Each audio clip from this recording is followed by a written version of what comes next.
स्वागत है दोस्तों डिजी स्ट्रोक्स की नेक्स्ट वीडियो में।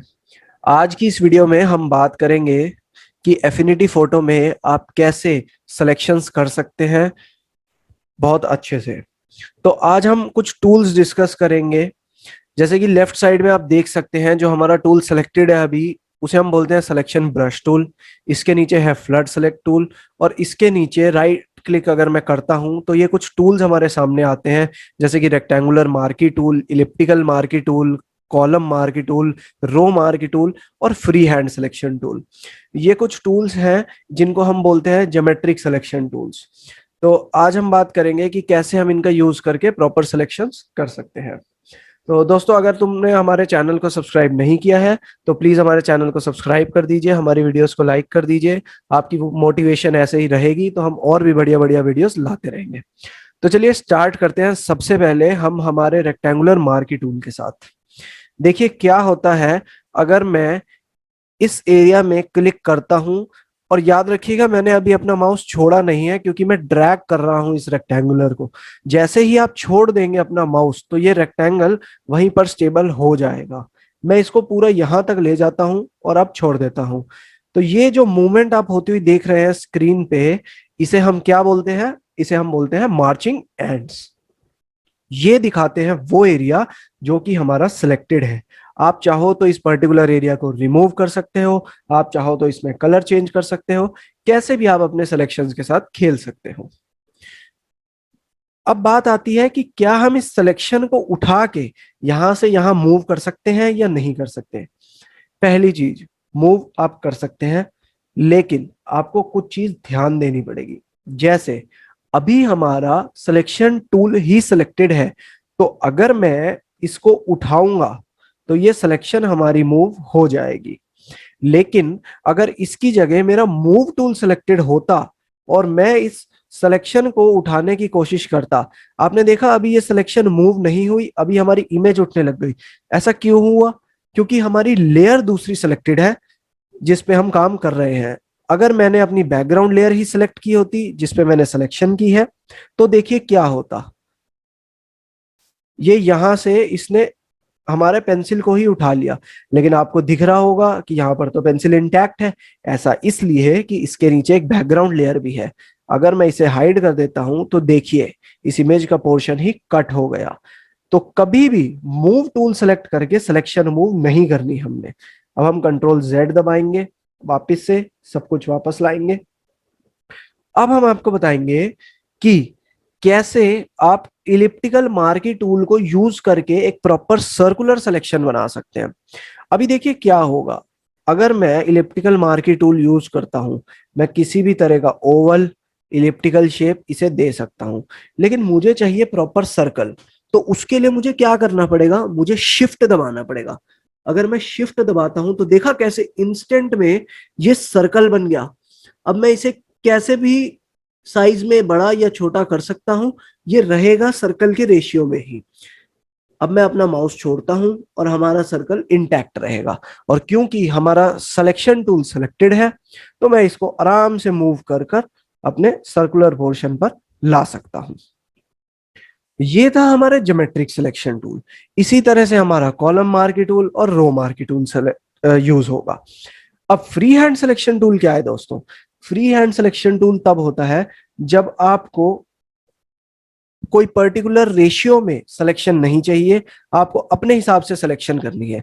जैसे मुझे बस इस एरिया को कैसे भी काटना है यहां से, तो मैं यहां से ऐसे क्लिक करता हुआ जाऊंगा और जैसे हम सीजर से अपना पेपर काटते हैं उस तरह से सिलेक्शन हो जाएगी। अब क्या मैं यहां पर छोड़ सकता हूं? हाँ, मैं इसे मूव भी कर सकता हूं उस एंड पे जहां से हमने स्टार्ट किया है, और मैं यहां अगर छोड़ूंगा तो भी देखिए ये अपने आप कनेक्ट हो जाएगा। इस तरह से हमारा फ्री हैंड सिलेक्शन टूल काम करता है। अब हम कंट्रोल प्लस डी दबाएंगे और डी सेलेक्ट करेंगे। अब हम देखेंगे हमारे दो अलग टूल्स जो कि बड़े स्पेशल हैं। पहला हमारा क्विक सिलेक्शन टूल या फिर सिलेक्शन ब्रश टूल, और उसके बाद हम देखेंगे फ्लड सेलेक्ट टूल। पहले मैं आपको फ्लड सेलेक्ट टूल बता देता हूं कि ये क्या चीज है। फ्लड सिलेक्शन टूल एक तरह का आप आर्टिफिशियल इंटेलिजेंस समझिए या खुद का एक जजमेंटल टूल समझिए जो जज कर लेता है कि मेरा जो यूजर है वो किस तरह का एरिया की सिलेक्शन मांग रहा है। जैसे अगर मैं इस टूल को यूज करके ग्रीन पे क्लिक करूंगा तो ये जितना ग्रीन इसको समझ में आएगा ये उसे क्लिक कर देगा। अगर मैं येलो पे करूंगा तो ये येलो कर देगा। लेकिन देखिए गड़बड़ कहाँ होती है।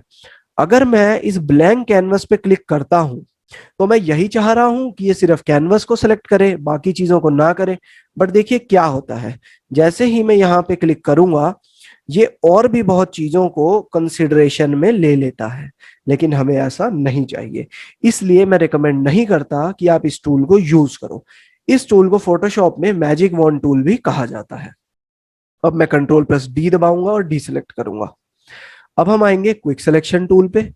क्विक सिलेक्शन टूल में हम अपने ब्रश साइज को बड़ी ब्रैकेट या छोटी ब्रैकेट जो कि हमारे कीबोर्ड में पी के साथ होती है उस शॉर्टकट से हम इसको छोटा या बड़ा कर सकते हैं। और यहां पर हम जहां जहां पर क्लिक करेंगे वहां वहां पर हमारा सिलेक्शन होता जाएगा। अब दोस्तों एक चीज हमेशा याद रखिएगा, यहां पर हमेशा आप ऐड पर क्लिक करके रखिएगा क्योंकि हम अपनी सिलेक्शंस को ऐड करना चाहते हैं। अगर हमने ग्रीन सेलेक्ट किया और हमें ब्रिज बनाना है एक यहां से लेके इस सर्कल तक, तो देखिए किस तरह से ये ऐड हो गया।